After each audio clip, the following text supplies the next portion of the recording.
So my name is Beth McMahon. I am out here. We are on the side of a road, so if you hear road noise around us, that's what's going on. But we are looking at wildflowers that are blooming now and that'll be blooming later on in the summer. So the first wildflower that we're looking at is one that's not really the favorite of a rancher type. Maybe we should have started with something more exciting, but it is the upright prairie coneflower. The upright prairie coneflower, also known as the Mexican hat, has this cone-like flower. And this one has maroon petals that are edged in yellow, but sometimes they can be regular yellow. The leaves are very divided, and it's got this big old taproot. And if you feel it, it feels kind of rough.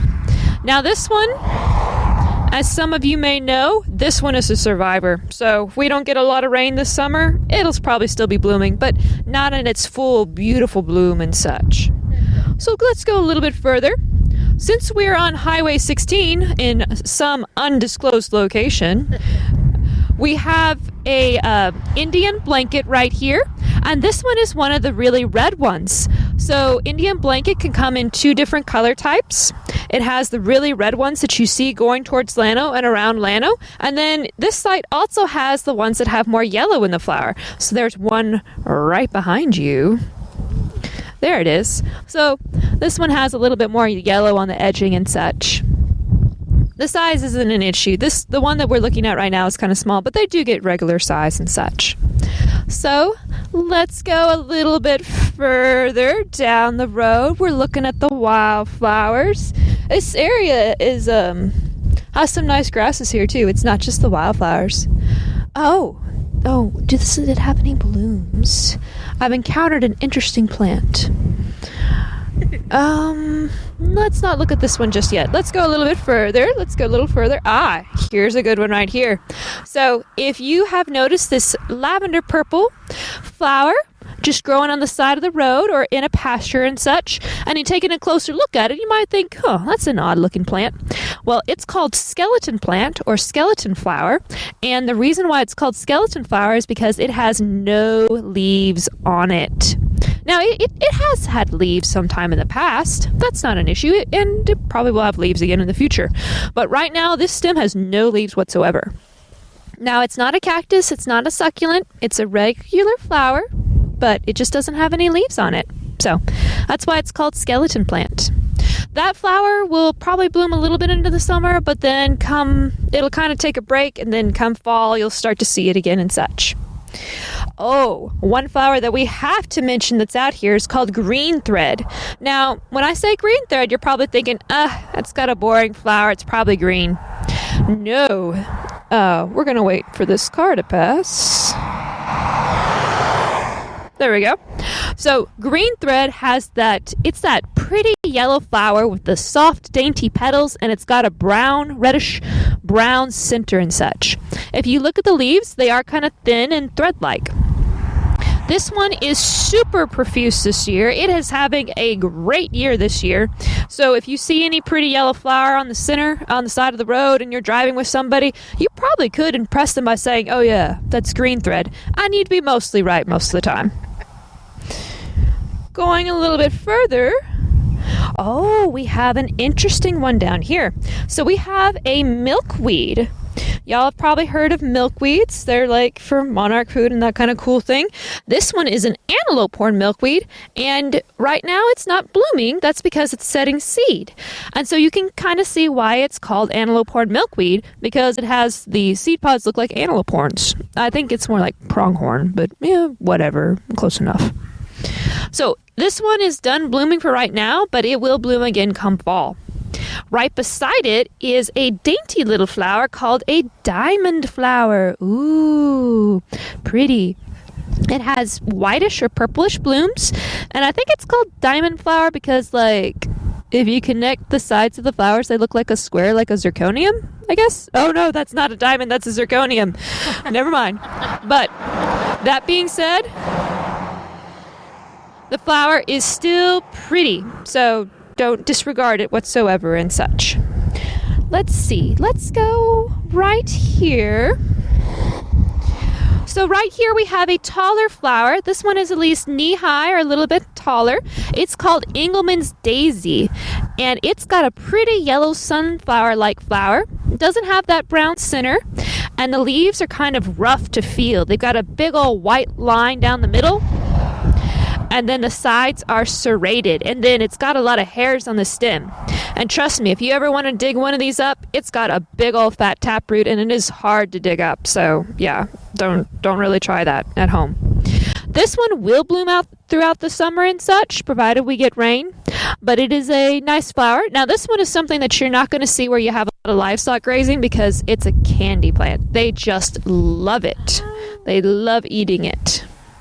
So that's an okay one for them to have. Oh, yeah. Livestock love this one. It's an excellent one. But if you have goats or sheep, you probably don't have it because they probably ate it already. Let's go a little further. Is this one blooming? No. So we have a plant. Oh, there's a bloom right there. We have a plant out here called cat claw sensitive briar. And when I was growing up, this was like one of my favorite plants ever because it does a cool trick. So when I was growing up, I grew up in Comfort for a while, and then we moved to Harper, and this plant would be in the baseball fields and such. And so, you know what? I was always stuck in the outfield if I got to play. And so I got to spend a lot of time with this plant, because when kids are that age, they don't really hit the ball out that far. Or at least that was so on the sports team I was on. Anyway, so looking at this plant, it's got a pretty little puffball pink flower and such. Now, it's not the biggest that you're ever going to see. Ooh, there's a bigger one right there. It's more complete. But it is kind of unique looking and such. What I liked about it is that if you touch the leaves, they close. The plant moves. And so I always thought that was the coolest thing. So I would spend more time touching the plant and watching the leaves close than paying attention to the game, which is probably why I didn't play very much. As the name suggests, it also does have claws on the stem, which is how it's called cat claw. So if you've ever been scratched by an angry cat, it's kind of like grabbing this plant. It just kind of pulls at you and such. Oh, wow. Yeah. That's very cool. Oh, yeah. I love that plant. Oh, so, we had a beautiful bluebonnet season, but guess what? There are still bluebonnets out here.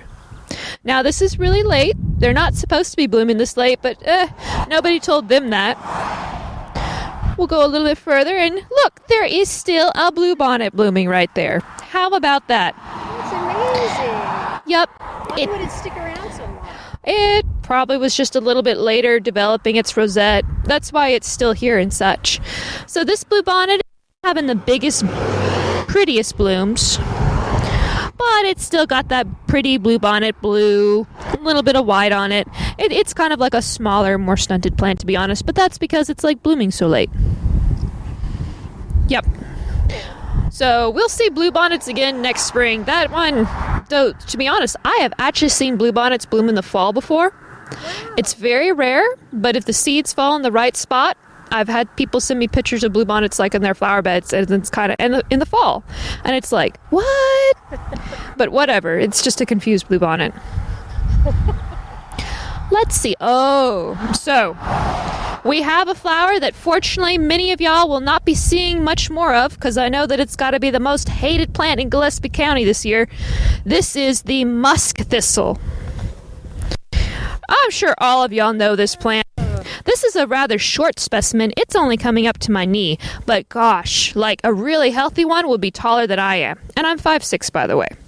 So yeah, they can get huge, and oh, it's got all those prickles on it and such. You just touch it and it's like hatred right then and there and such. I wear gloves to pull this plant up by hand, and the thorns get through the gloves.